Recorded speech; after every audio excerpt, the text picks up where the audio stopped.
kita melihat kehidupan semakin sulit, harga-harga semakin mahal, dan daya beli masyarakat juga semakin turun.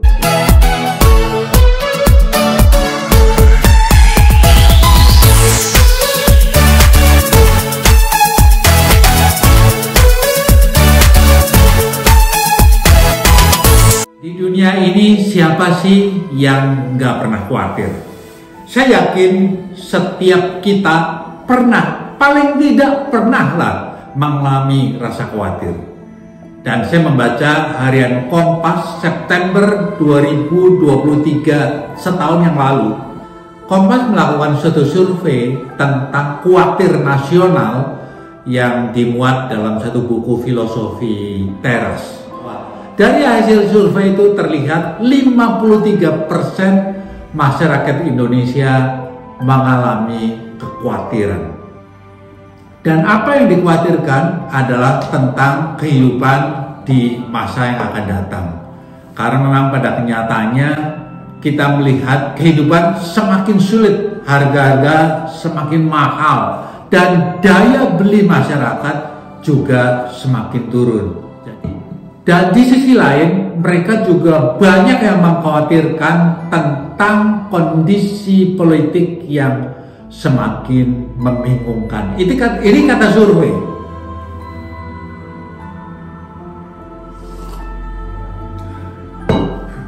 Dan khawatir itu adalah normal. Tetapi jika khawatir itu berlebihan, maka tentu bisa berdampak negatif di dalam kehidupan kita.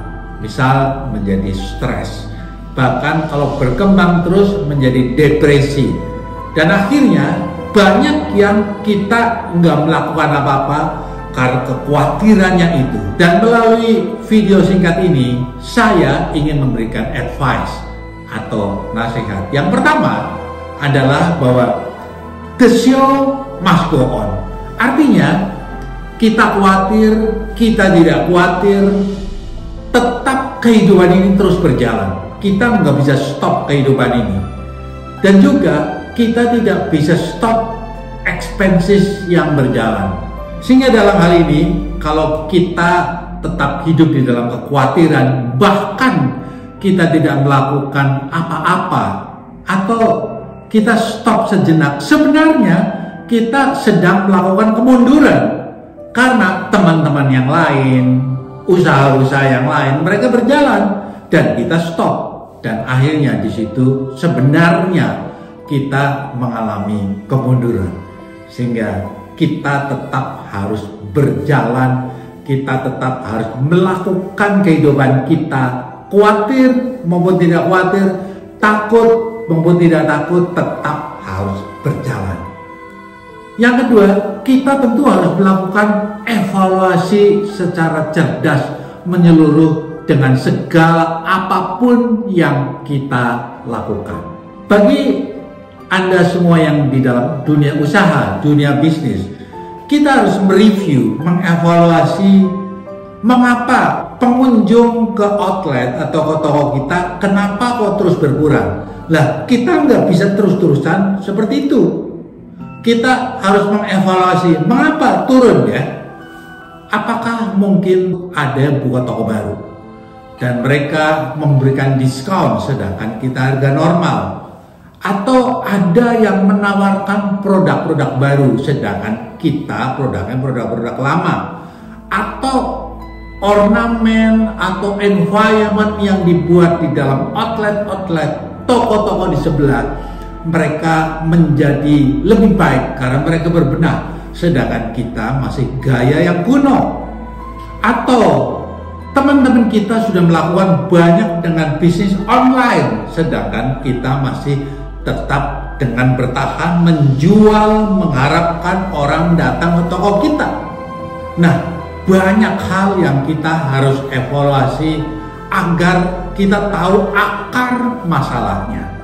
Dan juga di dalam kehidupan kita sendiri sehari-hari, kita juga harus mengevaluasi pengeluaran kita apa, berapa banyak, apa yang bisa kita kurangi, dan apa yang kita masih bisa optimalkan di dalam kita mencari income kita. Lah, kita harus melakukan evaluasi di dalam segala hal. Kita harus mereview, melihat apa yang kita lakukan udah bener nggak sih? Jadi kita nggak bisa terus melakukan hal yang sama. Yang ketiga, agak gila sih, yaitu bahwa kita harus berani melakukan different thing, melakukan yang sedikit melawan arus. Albert Einstein memberikan nasihat bahwa insanity is doing the same thing over and over again, but we expecting a different result. Yang artinya bahwa kita tetap melakukan hal yang sama terus selamanya, tapi mengharapkan hasil yang berbeda. Nggak mungkin. Misalkan, bagi Anda yang ingin menurunkan berat badan, tetapi pola makan Anda tetap sama. Sama banyaknya, yang dimakan tetap sama, tetapi mengharapkan berat badan turun. Nggak mungkin kan? Di dalam Bible atau di dalam Alkitab, terdapat 365 kali kata-kata atau nasihat jangan khawatir. Artinya memang Tuhan nggak mengendaki kita khawatir. Oleh karena itu, marilah kita, bagi Anda semua yang menghadapi kekhawatiran, stop. Khawatir itu tidak produktif, bahkan membuat Anda bisa frustrasi dan bahkan membuat Anda bisa mundur. Saya Gandhi Budiman dari GP Empowering, dan saat ini saya berada di Seattle, Washington. Sampai jumpa.